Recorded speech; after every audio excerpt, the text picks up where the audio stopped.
विद्यार्थी मित्रांनो, सह्याद्री ट्युटोरियल्स मध्ये तुमचं स्वागत आहे. मला सांगा, प्रेशर ही कन्सेप्ट तुम्हाला कोणत्या स्टँडर्ड मध्ये झालेली होती? सांगू का? 8वी मध्ये म्हणजे 8th स्टँडर्ड मध्ये. त्याला थ्रस्ट असं नाव होतं. मग प्रेशर म्हणजे काय? Force upon area. कुठलाही जो ऑब्जेक्ट आहे ना, त्याचं वेट हे नेहमी डाउनवर्ड डायरेक्शन मध्ये ऍक्ट होतं. वेटचा फॉर्म्युला काय सांगा? mg म्हणजे तो फोर्सच आहे. ओके. एम म्हणजे कोण? मास. मग मासचा फॉर्म्युला काय? Volume into density. मला इथं हेच सांगायचं आहे. इझी. म्हणजे मी तुम्हाला सांगतो, हे फिजिक्स मधले डेरिव्हेशन्स खूप इझी असतात. आता मी करतोय काय बघा.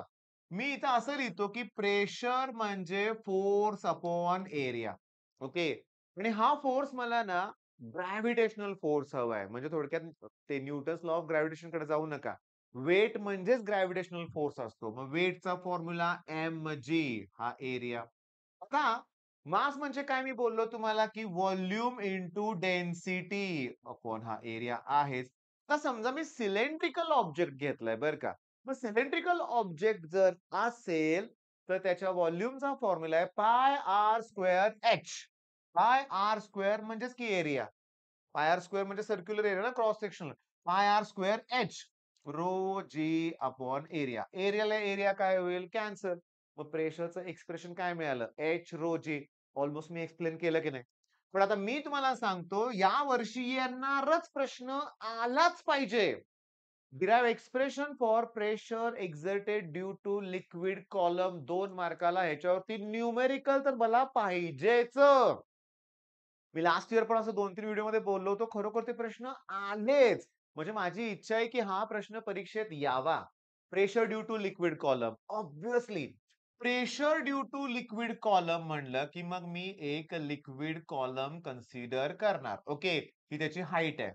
मग मी वाक्य पण तसंच लिहिणार. Consider a liquid column as shown in above figure. Simple वाक्य लिहायचं बरं का. नंतर लेट लिहूया. म्हणजे मला सांगा एम म्हणजे काय? त्या लिक्विड कॉलमचं मास. एच म्हणजे कोण? त्याची हाईट. रो म्हणजे कोण रे बाळांनो? डेन्सिटी. अजून काय रे? एच रो जी. जी म्हणजे कोण? Acceleration due to gravity. A म्हणजे कोण? एरिया. व्ही म्हणजे कोण? व्हॉल्यूम. असं म्हणूया आपण. आणि एवढं सगळं लिहून दिल्यानंतर आपण लिहायचं, की प्रेशर एक्झर्टेड आणि पी म्हणजे कोण? प्रेशर. एफ म्हणजे फोर्स.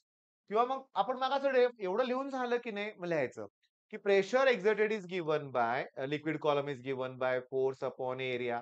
मग नुसत्या व्हॅल्यू पुट करून जायचं. मग फोर्स म्हणजे कोण सांगा? mg. किंवा एक काम करूया का रे बाळांनो?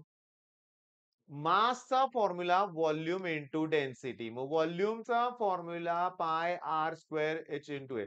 म्हणजे A into h into rho. चला याला इक्वेशन 1 म्हणूया आपण. ओके. त्याच्यानंतर आपण काय करूया? मग आपण लिहूया फोर्स इक्वल्स टू mg. चला इक्वेशन 2 म्हणूया आपण. ठीक आहे. मग आता लिहूया, की वी नो दॅट की pressure equals to force upon area. फोर्सचा फॉर्म्युला mg. त्याला रिझन देऊया फ्रॉम टू. ओके. मग मासचा फॉर्म्युला पुट करूया. H rho. एच रो पुन्हा जी अपॉन ए फ्रॉम 1 म्हणा. ए ला ए कॅन्सल झालं आणि तुम्हाला रिक्वायर्ड डेरिव्हेशन मिळालं बाळांनो. लक्षात घ्या, की जे मोस्ट इझी आहे म्हणूया आपण. मग हा प्रश्न 2 मार्काला आल्यावर का नाही अटेम्प्ट करणार? इथं तर मी सगळंच बोललो, तुम्हाला आठवतंय ना? इथं मी सगळंच तुम्हाला लिहून दिलं होतं सगळं आणि तेच आपण इथं वापरलंय. मग ह्याच्यावर न्यूमेरिकल सोडवूया ना आपण. बघा काय काय दिलंय. 6 मीटर बिलो आहे म्हणजेच ऍक्च्युअली त्याची ती हाईट कन्सिडर करायची आपल्याला. ओके.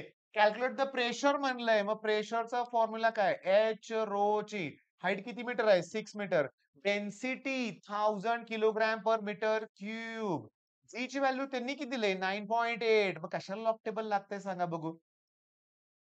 इथं ना एक झिरो आहे ना यातला, ह्या पॉइंटला कॅन्सल करा. मग सरळ सरळ 98 इंटू 6 करा. ओके. 58 येतंय. 588 आलं का? मग 588 आलं इंटू 10 to 2. कारण ह्या 3 झिरो पैकी मी एक झिरो या पॉइंटला कॅन्सल केला, लक्षात घ्या. पण आता मला सांगा, मी याला 100 न डिव्हाइड केलं तर पॉइंट असा इथे येईल ना? ओके. मग याला 100 न डिव्हाइड केल्यावर याला 100 न मल्टिप्लाय करा ना. आलं का? बरं, हे काय फाइंड आउट केलंय? प्रेशर. त्यामुळे युनिट काय? न्यूटन पर मीटर स्क्वेअर. 5च मिनिटात ही कन्सेप्ट क्लिअर झालेली आहे. फक्त 5 मिनिटात, लक्षात घ्या. मग सोपं आहे. जमण्यासारखं आहे, लक्षात घ्या. पण प्रेशरचा फॉर्म्युला एच रो जी घेतलाय. पण जर इथं मला एटमॉस्फेरिक प्रेशर दिलं असतं, तर ते मला ॲड करावं लागलं असतं. मग त्या टाइपचं एक न्यूमेरिकल एक्सरसाइजमध्ये आहे. शोधून तुम्ही सॉल्व्ह करा. मी होमवर्क म्हणून तुम्हाला देतोय. मग जर मी दिवसभरात असे भरपूर प्रश्न तुम्हाला दिले, तर तुम्हाला ते करायचे आहेत. तुम्ही करून दाखवणार मला माहिती आहे. All the best.